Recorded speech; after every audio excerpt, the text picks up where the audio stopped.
Hello மக்களே, இது நம்ம captain America brave new world movie review தான் பார்க்க போகிறோம்.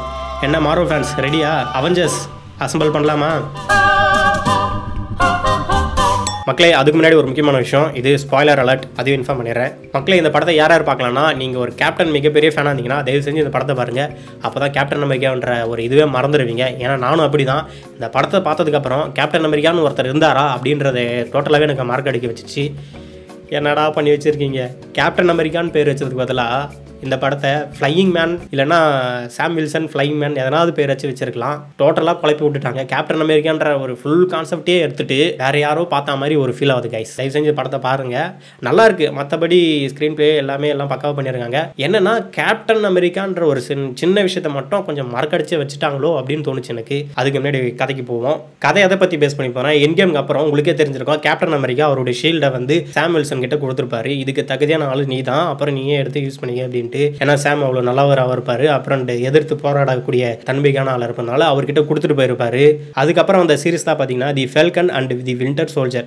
இதுவும் ஒரு ஃப்ளாப்பான படம் தான். இதிலே வந்து பார்த்தீங்கன்னா கேப்டன் இவர் தான், சாம் வில்சன் தான் அப்படின்னு சொல்லியிருப்பாங்க. அதுவே மிகப்பெரிய ஏற்றுக்க முடியாததாக இருந்தது. இது அதுக்கு மேலே இன்னும் இன்டர்னல்ஸ் படத்தில் பார்த்தீங்கன்னா ஒரு ஸ்டெனல்ஸோட கை வந்து அதில் மறைச்சிட்டு அப்படியே ஃப்ரீஸ் ஆகி நின்றுருக்கும். பார்த்தீங்கன்னா முழுக்க முழுக்க அடமெண்டியம் ஆடாக இருக்கும். அந்த அடமெண்டியம் வந்து தேடிட்டு நிறைய கண்ட்ரி போவாங்க. நம்ம சாம் வில்சன் தான் பார்த்தீங்கன்னா, அதாவது நம்ம நியூ கேப்டன் அமெரிக்கா தான் பார்த்தீங்கன்னா இந்த அடமெண்டியமை எந்த கண்ட்ரிக்கும் போக முடியாத மாதிரி தடுத்து நிப்பாட்டி ஒரு கதை ஸ்டோரியாகவே கொண்டு போயிருப்பாங்க. அண்டு ஸ்டோரி வைஸ் பார்த்தீங்கன்னா ஸ்டோரியும் பெருசாக அந்த இதுக்கு சொல்கிற மாதிரி இருக்காது.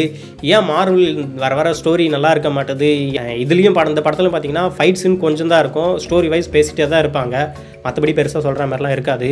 அண்டு சினிமாட்டோகிராஃபி வந்து பார்த்தீங்கன்னா நல்லாவே பண்ணியிருக்காங்க. விஎஃப்எக்ஸ் டீமும் நல்லா ஒர்க் பண்ணியிருக்காங்க. இதில் அந்த அல்க்கு வரதை பார்த்தீங்கன்னா அல்குடி இதுலாம் நல்லா சூப்பராக விஎஃப்எக்ஸ் பண்ணியிருப்பாங்க. நல்லாவே இருந்தது அல்குடைய ஃபேஸ்லாம் பார்க்க. பழைய கிரீன் அல்க்கை விட இந்த ரெட் அல்க்கு வந்து எனக்கு ரொம்ப பிடிச்சிருது விஎஃப்எக்ஸில். அண்ட் ஆக்டிங் பார்த்தீங்கன்னா இதில் சாம் வில்சன் நல்லாவே பண்ணியிருந்தார். முடிஞ்ச அளவுக்கு அந்த கேப்டன் அமெரிக்காவுடைய ஃபைட்டிங் சீனாக இருக்கட்டும் எல்லாமே நல்லாவே பண்ணியிருந்தார், பெட்டராகவே கொடுத்துருந்தாரு. பட் இருந்தாலும் கேப்டன் அமெரிக்காவுடைய முழு இது வந்து அவர்கிட்ட வரலன்னு தான் சொல்லணும். அண்டு சாம் வில்சனுக்கு சப்போர்ட்டிங் கேரக்டராக ஒருத்தர் நடித்தார், அவரும் சூப்பராக நடிச்சிருந்தார். அவர் கண்டி இல்லைனா இந்த படம் இன்னும் போராக தான் போயிருக்குன்னு நினைக்கிறேன். அவர் இருந்ததுனால ஓரளவுக்கு காமெடியாகவும் கொஞ்சம் ஆக்ஷனாகவும் போச்சு. அண்டு பாசிட்டிவ் நெகட்டிவ் பார்த்தீங்கன்னா பாசிட்டிவ் விட நெகட்டிவ் தான் அதிகமாக இருக்க மாதிரி எனக்கு ஃபீல் ஆச்சு. பாசிட்டிவ்னும் போது ஓரளவுக்கு ஃபிலிம் நல்லா இருக்குது, ஒன் டைம் வாட்சபிள் தான் சொல்லுவேன் நான். ஆனால் நெகட்டிவ் பார்த்தீங்கன்னா நிறைய இடத்துல அல்க்கு வர மாட்டாரா, நம்ம கேப்டன் அமெரிக்காங்கன்னா ரிவீல் ஆக மாட்டாரா அப்படின்னு தான் தோன்று திரும்பி பார்த்துட்டு இருந்தோம். ஒரு வாட்டியாச்சும் கேப்டன் அமெரிக்கா காட்டுங்கடா அப்படின்ற ஃபீல் தான் எனக்கும் வந்தது. அப்படியாவது வருமா எட்டி பார்த்துட்டு இருந்தேன். அதுவும் ஒன்று கேட்கணும்னு நினச்சேன் கைஸ், ஏன் இந்த படத்தை லவர்ஸ் டே எதுவும் ரிலீஸ் பண்ணாங்க? ஏன் தெரியல. இதை போன வருஷமே ரிலீஸ் பண்ண வேண்டியது இந்த படத்தை, டிலே இந்த வருஷம் ரிலீஸ் பண்ணாங்க. அதுவும் லவர்ஸ் டே ரிலீஸ் பண்ணாங்க.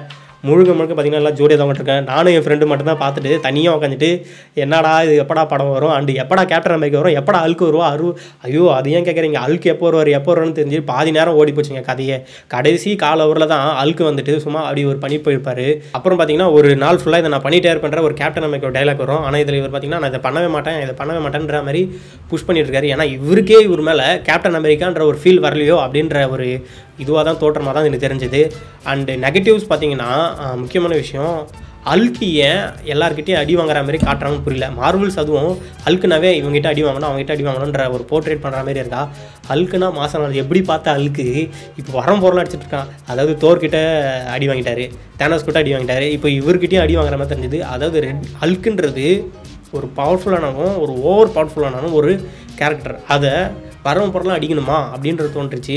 அண்டு வேர்ல்டு வார் அல்க்கு இதில் கொஞ்சமாச்சு காட்டுவாங்களா, அண்டு வேர்ல்டு வாருக்கு லீடிங்காச்சும் கொடுப்பாங்கன்னு பார்த்தா ஒன்றுமே இல்லை, போயிட்டு வாங்கடா அப்படின்ற மாதிரி தான் முடிச்சுட்டாங்க கதையை.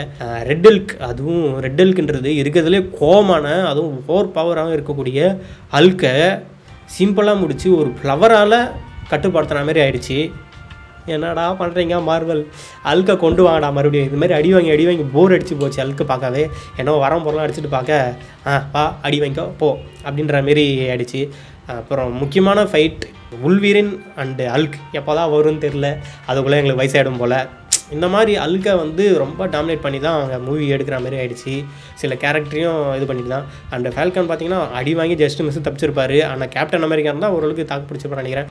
அல்க்குக்கும் ஃபைட் வராதா, எங்கள் அல்க்கு வந்து லீட் கொடுக்க மாட்டாரா அப்படின்ட்டு பார்த்துட்டு இருந்தா கடைசி வேலை யாரும் வரல, இவங்களே அடிச்சுட்டு இவங்களே போப்பா அப்படின்னு சொல்கிற மாதிரி ஆயிடுச்சு. அட்லீஸ்ட் அபபினேஷனாச்சும் ஒரு அழுக்கு வந்து கூப்பிட்டு வந்து அடி வாங்கியாச்சும் விட்டுருக்கலாமாடா, ஏன்டா இப்படி பண்ணுறீங்க? சின்ன ஒரு ஃபைட்டாக முடிஞ்சிச்சுங்க. அது ஒரு 1/4 ஹவர் ஃபைட்டு தான்.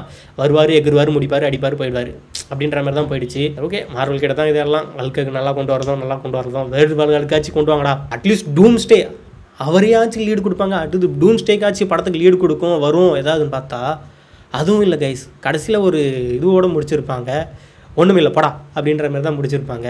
சரி ஓகே, என்னுடைய கருத்து பார்த்தீங்கன்னா, ஒரு மார்வல் படம்னா, அதாவது எப்பவுமே சரி மார்வல் படம் ஒரு வில்லன் வரான்னா அதுக்கு முன்கூட்டியே பண்ணுவாங்க. எக்ஸாம்பிள் இப்போ தேனோஸ் வராருன்னா அதுக்கு எல்லா படத்துலையும் வந்து அவர் லீட் கொடுத்துட்டு ஒரு கேமியோ ரோல் சின்னதாக கடைசியாக பண்ணிட்டு போயிருப்பார்.